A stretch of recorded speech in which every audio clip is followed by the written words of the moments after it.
Okay, now we're going to look at portfolios. And portfolio is a very fancy word, but basically it can kind of mean two things. Either it's a bunch of different stocks and bonds and funds and GICs and Canada saving bonds, whatever kind of savings things you have. It can be a whole bunch of them together. Or sometimes it talks, you can refer to a portfolio as you're talking about like one investment that you invest for a while and then you change your mind, you do something else. I will tell you right now, I will never put a portfolio question on the test. It could be on an assignment, but definitely not on the test, because if you make a mistake in step one, then the whole thing is messed up. So I'm going to be brave and do this question kind of live and well, not live, but on the video. And I'm hoping I'm not going to have to redo it because I made a mistake in part one and then part two is messed up. All right, Jack deposited $1,500, right, every 3 months. So at that point,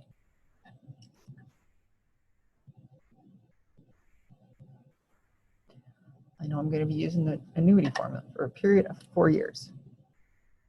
Okay, you then let the money grow for another 6 years without investing any more in the money in the account. So now this part of the question is just a compound interest. Okay, that's kind of what makes it a portfolio, because you're looking at two different things happening. The interest rate on the account was 6%, compounded quarterly for the first 4 years, and 9% for the next 6 years. Calculate. Oh my goodness.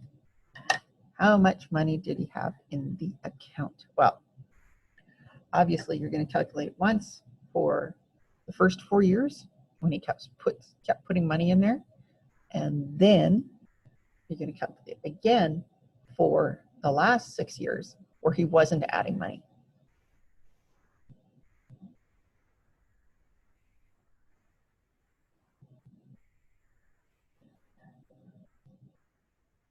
All right, and it's every 3 months. Now, that in itself seems weird, but if you think about it, that's going to be 4 times a year. I was just trying to be sneaky and not say quarterly all the time, but change it to every 3 months. Yeah, I know. But you got to try and change it up, make it exciting. All right, S-R-I-N. I am, all right, 4 years times every 3 months or quarterly. So 16 payments. My interest on the account was 6% for the first 4 years. So 6 divided by 100 divided by 4.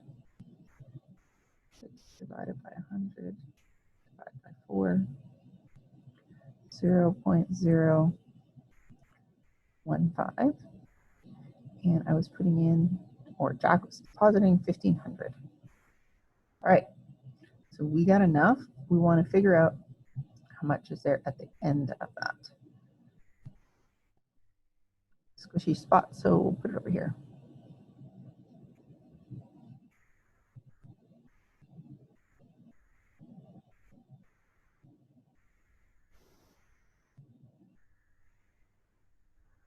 $100. Bracket 1 plus 0.015 to the 16 minus 1 over 0.015. This is equal to 1,500. 1.015 to 16 minus 1, 0.015. All right, here we go. S is equal to 1,500, 1.015 to the 16th. 1.2689 minus 1, 0.015. Subtract 1.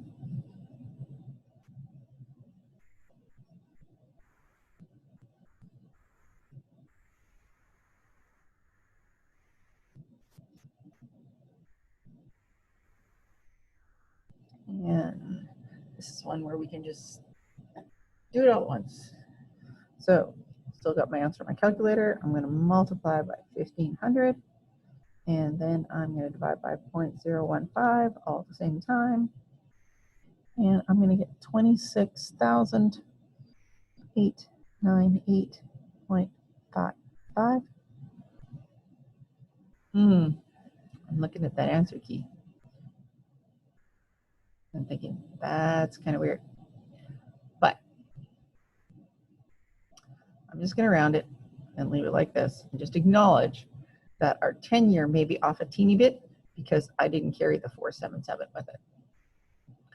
In a bank, this would be done on computers, and it would carry lots and lots of decimal places. You wouldn't have to worry about it. All right, so this is our total at the end of 4 years. Now we have to set up the next one. Now I'm going to start it here. So I'm not going to have enough room. Now, no more deposits were made. So it's just a simple compound interest. We're back to APN.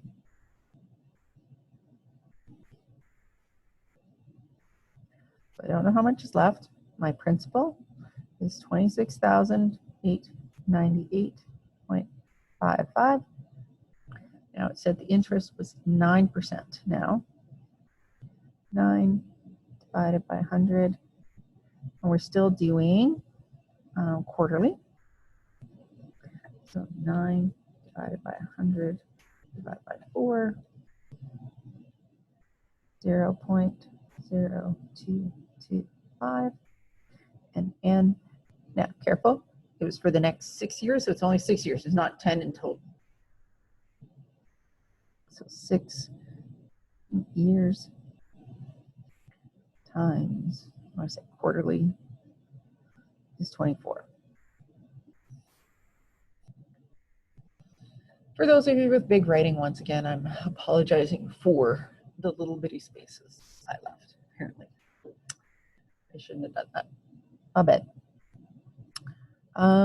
A is equal to P1 plus I N. So A is equal to 26,898.55 times 1 plus 0.0225, and this is to the 24th. All right, 26,898.55.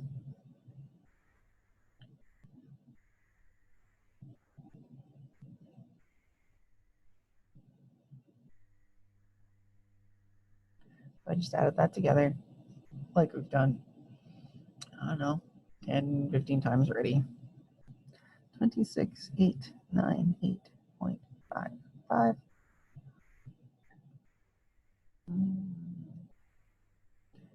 All right, and then I need that to the 24th. I'm going to do my exponent, 1.7057, etc., times 26,898.55. And answer is equal to 45,882.65. Oh, look at that, guys. Because we rounded, we lost a penny. This is why I would probably never be any good working in a bank. Because I'd want to start my shift by like throwing in $1. So that any amount change-wise I was off, be okay. And that's why I don't work in a bank.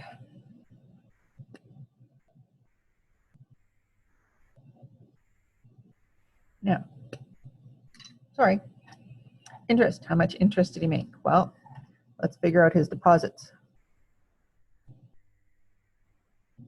And I could have done this at the beginning.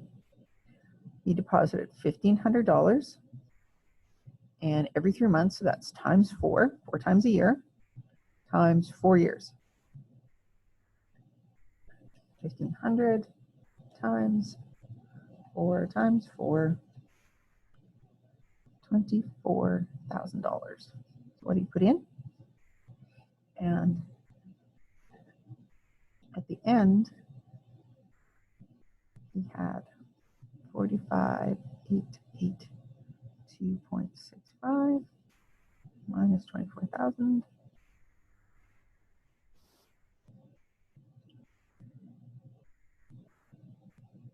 Uh, 882.65 minus 24,000. Not surprising, 21,882.6. And in my case, oh, by a penny. And sorry, forgot to move the page. There we go. Okay, so that was what we had at the end. So that came from right there. This is our total deposits. And there's our interest. We could even do our return on investment. And that's where we're going to put our interest over our investments times 100. This has, excuse me, nothing to do with the question, but everything to do with reviewing.